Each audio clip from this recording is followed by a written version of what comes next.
So it's the end of yet another week, and here on this channel, that means one thing and one thing only.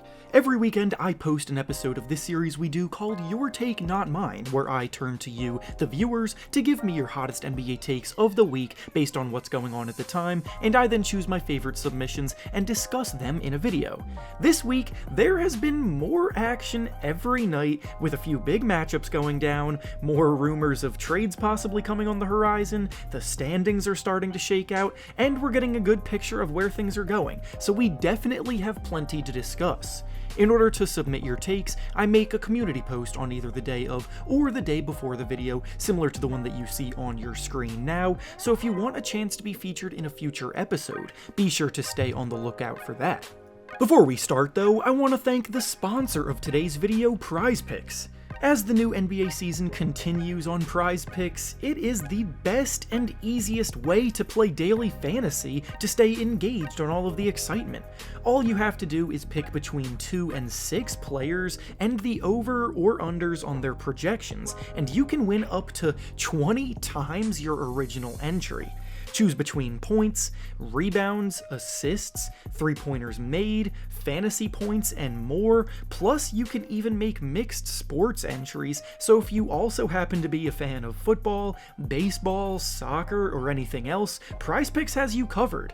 When you play at PrizePicks, you're also not competing against anyone else, it's simply you versus the projections available. As for the picks that I'm looking at making for tonight's slate of games, I'm thinking of going with De'Aaron Fox to score over 21.5 points, Zach LaVine to make over 2.5 threes, and Kyrie Irving to make over 2.5 threes as well. By going down to the link in the description of this video and using promo code REFERENCE when you sign up, you also get a deposit match bonus of up to $100. Once again, thank you to PrizePicks for sponsoring today's video. Now let's get back to the topic at hand. The first take we'll be discussing today comes to us from Colton, and he says that with the Lakers putting together a solid stretch of games lately, Anthony Davis belongs in the MVP conversation. Any of you who are consistent viewers of my channel know that I've been pretty critical of Anthony Davis lately because, to put it simply, it's been a while since we've seen Anthony Davis produce at the superstar level we've come to expect from him. The fact that Davis has struggled to stay on the court over the last year or so hasn't helped much either, but even in the games that he was healthy for, his production across the board had been taking a pretty noticeable dip on both offense and defense. When the Lakers were contenders in 2020 and actually ended the season hoisting the Larry O'Brien trophy, they did so because Davis was playing the best basketball of his career, and especially because they dominated the defensive end, with Davis anchoring things inside, playing like a Defensive Player of the Year candidate. The Lakers will go as Davis goes now, because the fact of the matter is that LeBron James is starting to slow down a bit, and the depth of the Lakers that they have is not exactly ideal by any means. Lately, after the early criticism, Davis has absolutely been answering the call, and over the last 8 games, he's been playing like an MVP candidate for sure. The Lakers lost 10 of their first 12 games to start the season, but over the last 8 games, they've won 6 of them because in those 8 games, Davis is averaging about 33 points and 15 rebounds while shooting it highly efficiently. If Davis was doing that from the jump, then yes, absolutely he would be in the MVP conversation. However, no MVP candidate will ever come from a guy playing for the team in 13th place in their conference, which is where the Lakers are at right now. The Lakers are trending in the right direction, and there's a lot of basketball left to be played, so they definitely can get back in the playoff hunt, which would in turn get Davis some MVP candidacy buzz more legitimately. But at the current moment, there are other players that have been better over the course of the whole season, impacting winning teams, which is what matters most for this award. The next take we'll be discussing today comes to us from Jamie, and he says that the Mavericks might miss the playoffs this season because they're one of the least consistent teams in the West right now. We just talked about the Lakers as a team who have gotten off to a pretty subpar start, and while the Mavericks season definitely hasn't been as bad as theirs, it's certainly not what a team led by Luka Doncic was hoping to have achieved thus far. They're in 10th place in the Western Conference standings with 11 wins and 11 losses, which is about as mediocre as it gets, and when you look at where their wins and losses have come from, it's actually a bit confusing. They've lost to some lowly teams such as the Magic, Rockets, and Pistons, but have also beaten teams like the Warriors, Nuggets, and Grizzlies. So, as this take states, they have definitely been as inconsistent as it gets.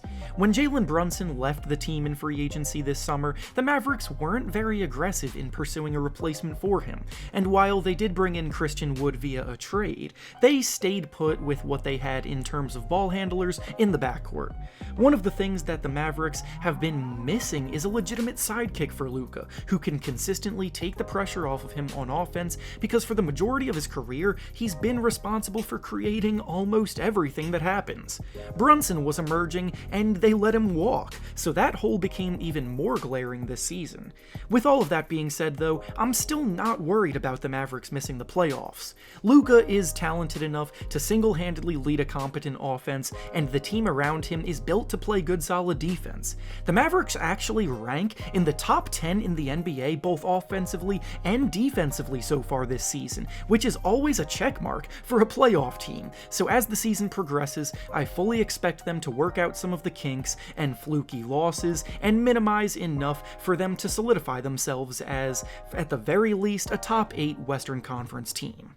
And finally, the last take we'll be discussing today comes to us from Humor, and they say that Shai Gilgeous-Alexander is a top 3 guard in the NBA right now. I've discussed how there's a bit of a changing of the guard in the NBA this season previously, and the fact that this take is something that we really need to ponder exemplifies that perfectly. SGA has had a fairly unheralded career because of the fact that he's been breaking out on a Thunder team that barely gets any national coverage throughout their rebuild process, but this season he's been so good you can no longer ignore him. He's averaging a whopping 31 points and 6 assists per game while shooting the ball 51% from the field, which is absolutely insane for a guard. And while some of you are inevitably going to write off his production as a result of being the star on a bad team where he can just pad his stats, I can assure you that his numbers are not empty.